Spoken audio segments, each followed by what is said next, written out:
Si te gusta el video, por favor dale like y suscríbete. Síguenos en nuestras redes sociales y no olvides compartirlo con tus amigos y familiares. Nosotros somos Misión Vida Eterna.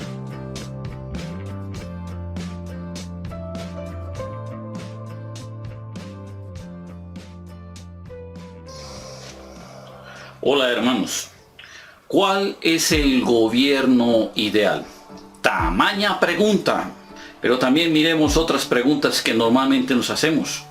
¿Está usted de acuerdo con que se proteste en contra del gobierno por los impuestos incluidos en el proyecto de presupuesto? ¿Está usted de acuerdo con que se proteste por los desmanes de la fuerza pública, por la corrupción, etcétera, etcétera? Estas preguntas parecen simples, pero hablo con amigos de otros países y en su mayoría no están conformes con el gobierno que tienen ni con el que tenían anteriormente, igual que nos pasa a nosotros.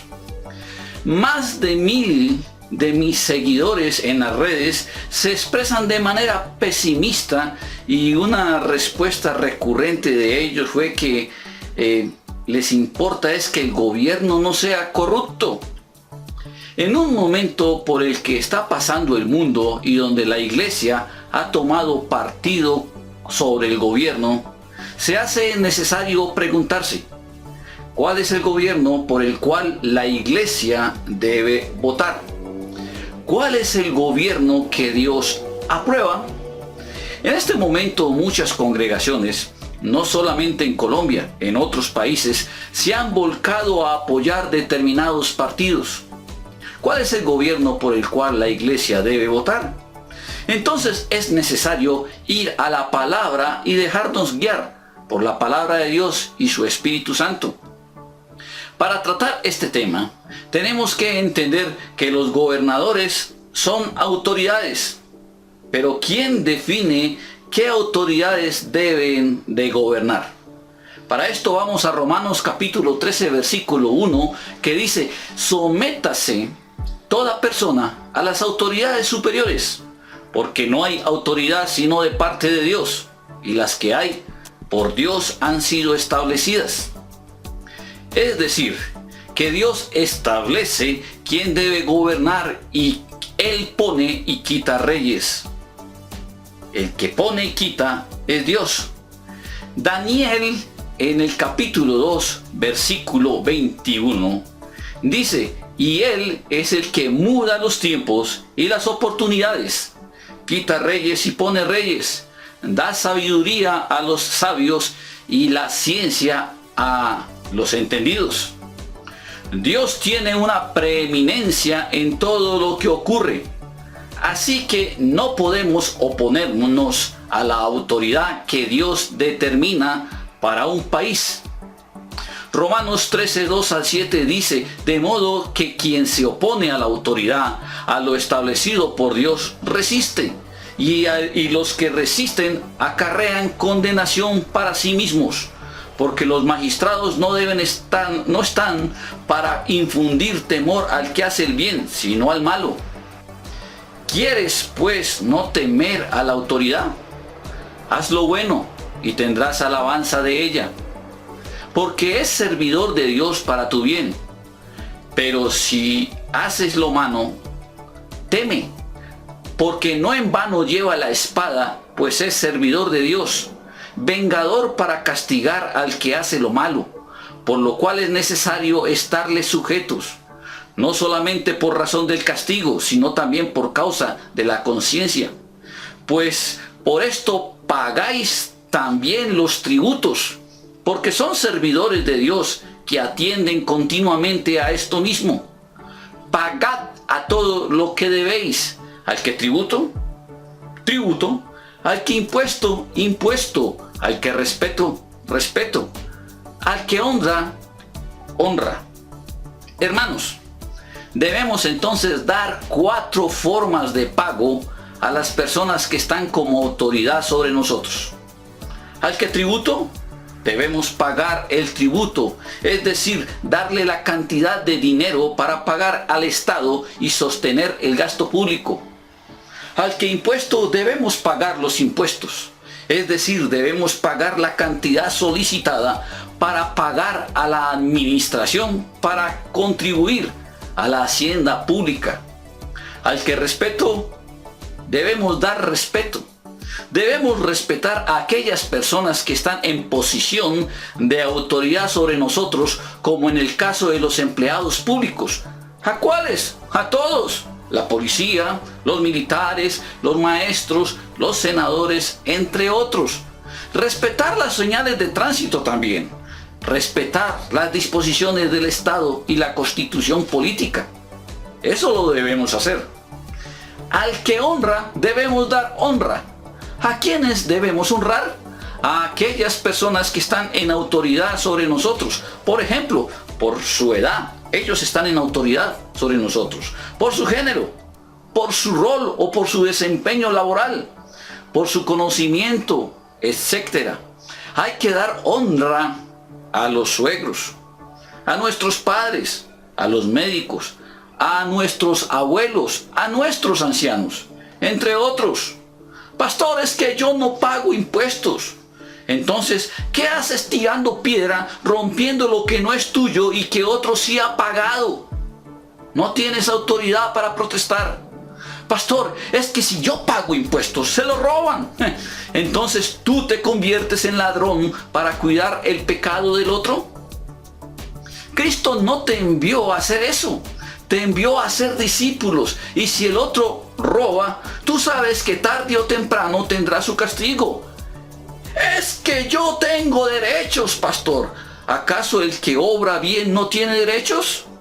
Hermano, el derecho se reclama cuando usted cumple el derecho, no cuando lo incumple. Hermano, si usted respeta a las autoridades que Dios ha puesto sobre usted, va a tener alabanza de ellas para con usted. Romanos 13, 8 al 10 dice: no debáis a nadie nada, sino el amaros unos a otros, porque el que ama al prójimo ha cumplido la ley. Porque no adulterarás, no matarás, no hurtarás, no dirás falso testimonio, no codiciarás. Y cualquier otro mandamiento en esta sentencia se resume: amarás a tu prójimo como a ti mismo. El amor no hace mal al prójimo, así que el cumplimiento de la ley es el amor. Es decir, que quien cumple los mandamientos y obedece a las autoridades que Dios ha puesto sobre él, está obrando bien. Ahora, dentro de esas autoridades, Dios ha puesto leyes para que usted acuda a ellas siguiendo el debido proceso y para que usted quiera legitimar la ley en su vida. Es muy difícil para muchos respetar a las autoridades cuando estas autoridades no respetan la ley de Dios. Pero recuerde, hermano, que todavía son autoridades. Usted no es juez ni auditor de nadie. Es más, usted no ha estudiado para eso.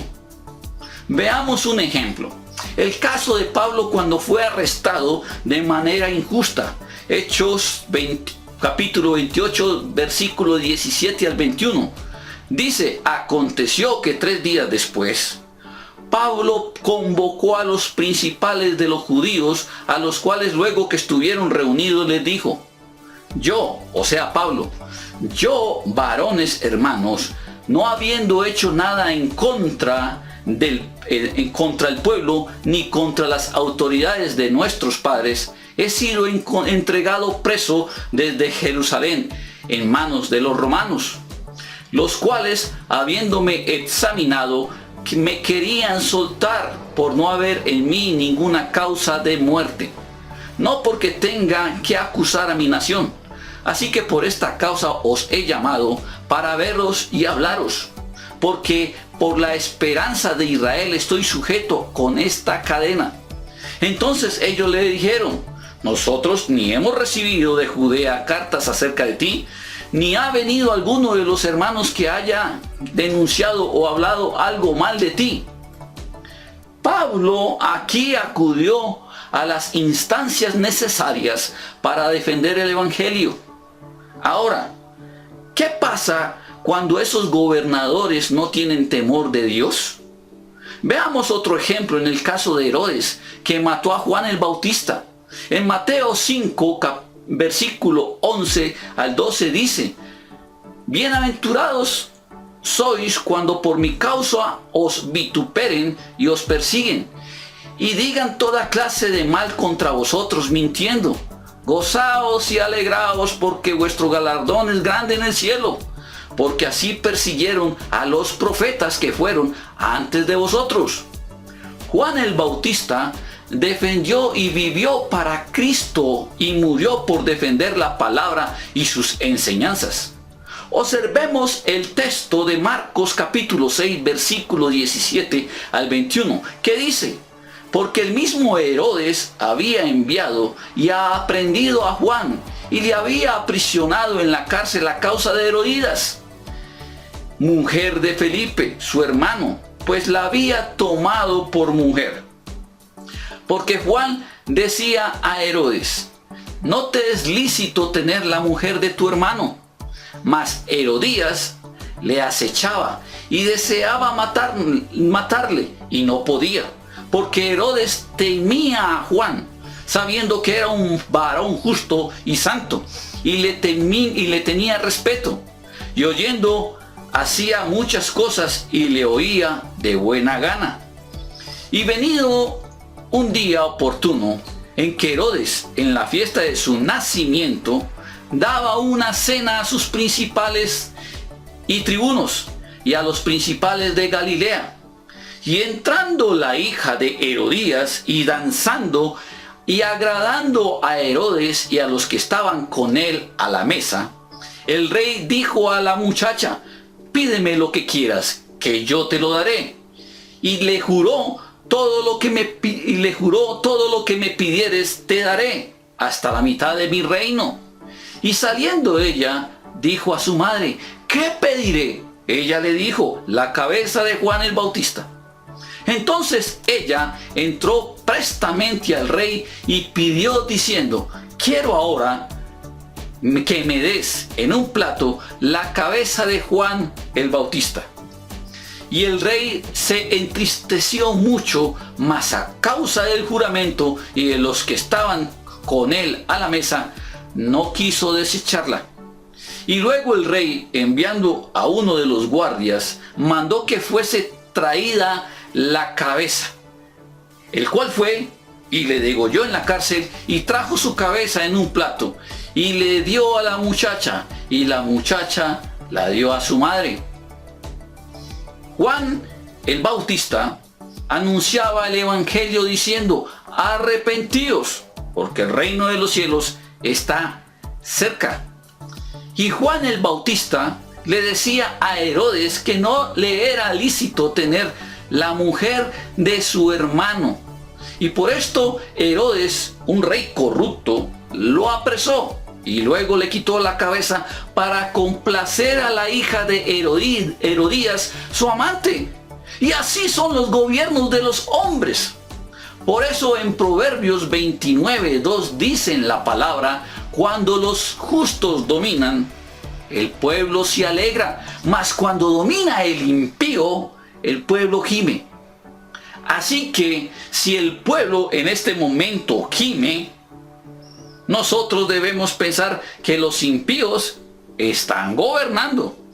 Impío, hermano, es una persona que no tiene temor de Dios, es decir, de hacer la justicia de Dios. Y volviendo a Pablo, él usó las leyes para defenderse y defender el evangelio, pero siempre se sujetó a la ley. Por eso él puede hablarnos con tanta autoridad en Romanos 13 sobre sujetarnos a la autoridad. Bueno, usted dirá: nuestro país tenemos democracia. Ahora, ¿cuál es el gobierno ideal por el cual debemos votar nosotros los cristianos? La Biblia nos muestra que con qué compara Dios los gobiernos humanos. Daniel 7:17 nos dice: estas 4 grandes bestias son 4 reyes que se levantarán en la tierra. Es decir, compara a los gobiernos humanos con bestias. Aquí el texto se refería a 4 tipos de gobierno que en efecto fueron. Jeremías 17:5 dice: así ha dicho Jehová, maldito el varón que confía en el hombre y pone carne por su brazo, y su corazón se aparta de Jehová. El hombre que ponga sus ojos en el hombre es maldito. En otras palabras, usted será maldito si pone su esperanza en un partido político humano. Todo lo que nosotros hacemos siempre contiene pecado, y así son nuestras obras.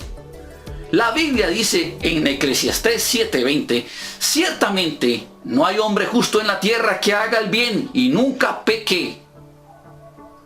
Así que no podemos poner nuestros ojos en un gobierno humano. En el segundo libro de Samuel, en el capítulo 8, versículo 7, nos dice la palabra que aconteció que habiendo Samuel envejecido, puso a sus hijos por jueces sobre Israel. Y el nombre de su hijo primogénito fue Joel, y el nombre del segundo Abías, y eran jueces en Beerseba. Pero no anduvieron los hijos por los caminos de su padre, antes se volvieron tras la avaricia, dejándose sobornar y pervirtiendo el derecho. Entonces todos los ancianos de Israel se juntaron y vinieron a Ramá para ver a Samuel, y le dijeron: he aquí tú has envejecido, y tus hijos no andan en tus caminos. Por tanto, constitúyenos ahora un rey que nos juzgue, como tienen todas las naciones. Pero no agradó a Samuel esta palabra que dijeron: danos un rey que nos juzgue. Y Samuel oró a Jehová, y dijo Jehová a Samuel: oye la voz del pueblo en todo lo que te digan, porque no te han desechado a ti, sino a mí me han desechado, para que no reine sobre ellos. Así que la voluntad de Dios no es que pongamos nuestros ojos en ningún partido. Mire lo que iba a pasar con el gobierno humano que iban a gobernar el pueblo de Israel. Según el primer libro de Samuel, capítulo 8, versículo 11 al 18, mire lo que dice sobre ese gobierno. Dijo pues, y aquí está hablando Dios, dijo pues: así hará el rey que reinará sobre vosotros. Tomará a vuestros hijos y los pondrá en sus carros y en su gente de a caballo, para que corran delante de su carro. Y nombrará para sí jefes de miles y jefes de cincuentenas. Los pondrá a sí mismo a que aren sus campos y sieguen sus mieses, y a que hagan sus armas de guerra y los pertrechos de los carros. Tomará también a vuestras hijas para que sean perfumadoras, cocineras y amasadoras. Asimismo tomará lo mejor de vuestras tierras, de vuestras viñas y de vuestros olivares, y los dará a sus siervos.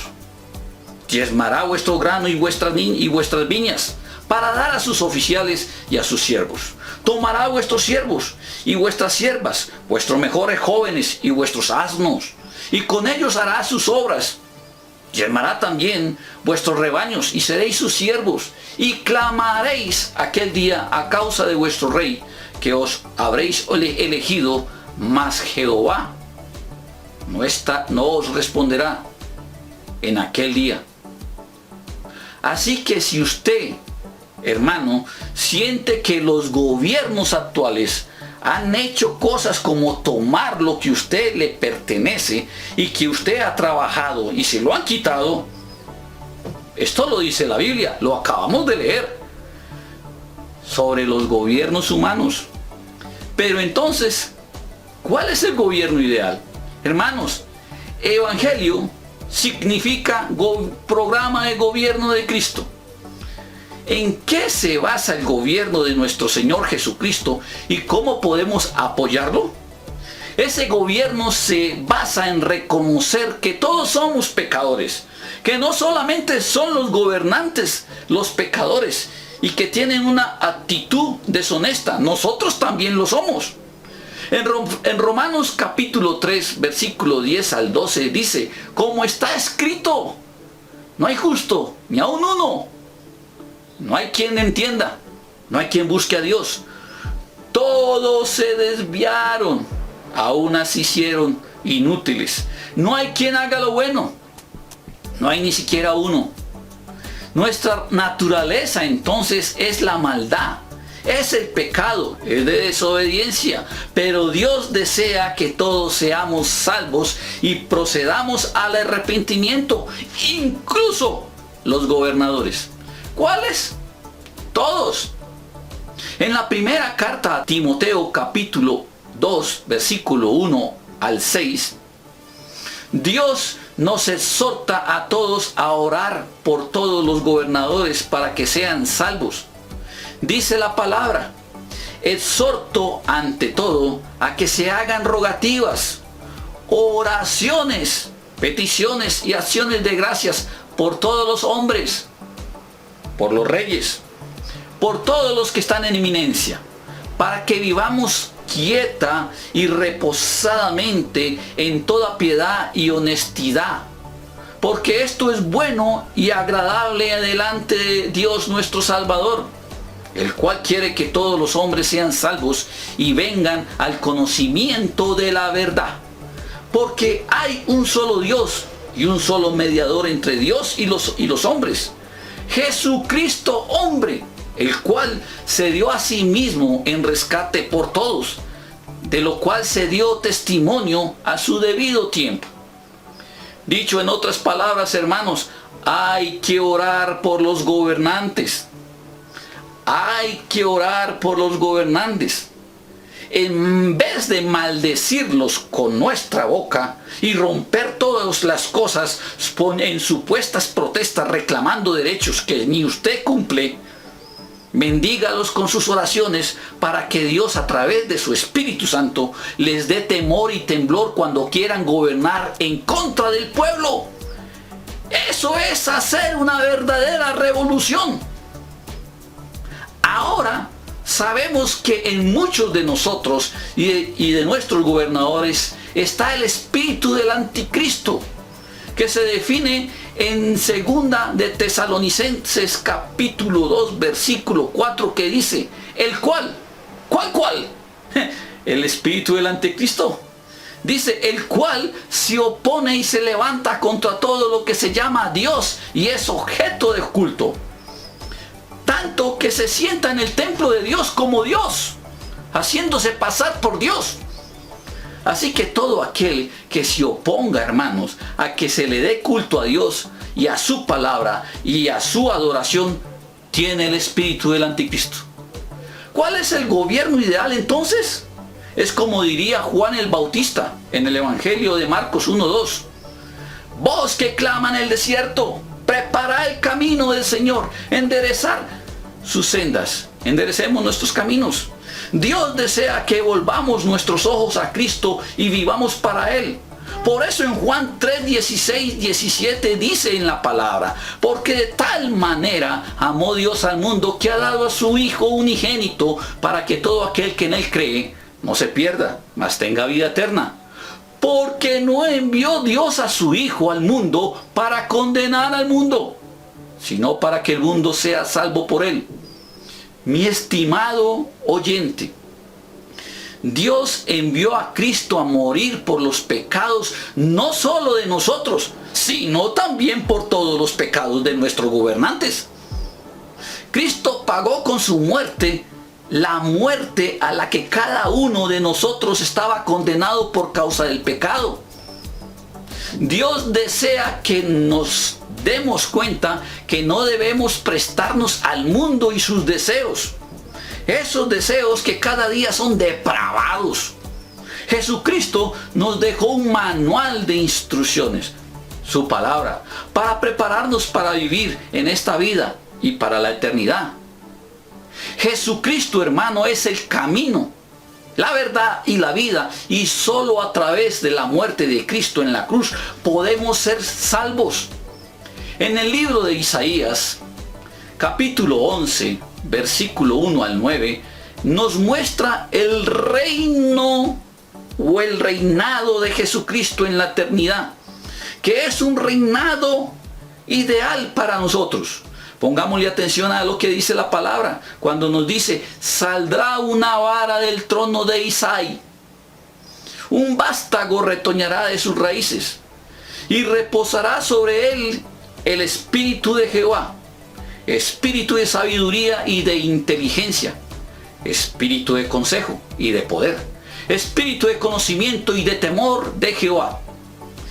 Y le hará entender diligente en el temor de Jehová. Nos juzgará según la vista de sus ojos, ni arguirá por lo que oigan sus oídos, sino que juzgará con justicia a los pobres y arguirá con equidad por los mansos de la tierra. Y herirá la tierra con la vara de su boca, y con el espíritu de sus labios matará al impío, y será la justicia cinto de sus lomos, y la fidelidad ceñidor de su cintura. Morará el lobo con el cordero, el leopardo con el cabrito se acostará, el becerro y el león y la bestia doméstica andarán juntos, y el niño los pastoreará. La vaca y la osa pacerán, sus crías se echarán juntas. El león como el buey comerán paja, el niño de pecho jugará sobre la cueva del aspi, y el recién destetado extenderá su mano sobre la caverna de la víbora. No harán mal ni dañarán en todo mi santo monte, porque la tierra será llena del conocimiento de Jehová, como las aguas cubren el mar. Hermano, vivir así sí que es un gobierno ideal. Así que si usted desea que Jesucristo gobierne, lo invito a orar de esta manera. Señor, reconozco que soy un pecador y que Cristo murió por mí en la cruz y pagó con su sangre por mis pecados. Yo te entrego mi vida. Enséñame tu palabra. Séllame con tu Espíritu Santo. En el nombre de nuestro Señor Jesucristo. Amén.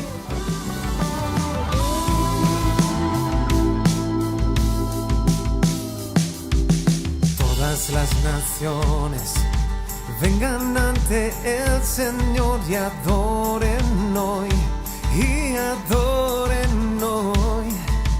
Todas las naciones vengan ante el Señor y adoren hoy, y adoren hoy, porque Él es el Señor, porque Él es nuestro Dios. Te exaltamos, solo a ti, oh Dios, te adoramos, solo a ti, oh Rey de los cielos, tú que habitas la eternidad.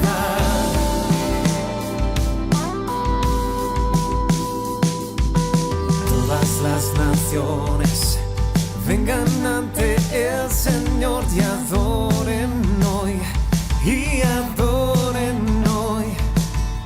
Todas las naciones vengan ante el Señor y adoren hoy, y adoren hoy, porque Él es el Señor, porque Él es nuestro Dios. Te exaltamos,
Si te gusta el video, por favor dale like y suscríbete. Síguenos en nuestras redes sociales y no olvides compartirlo con tus amigos y familiares. Nosotros somos Misión Vida Eterna.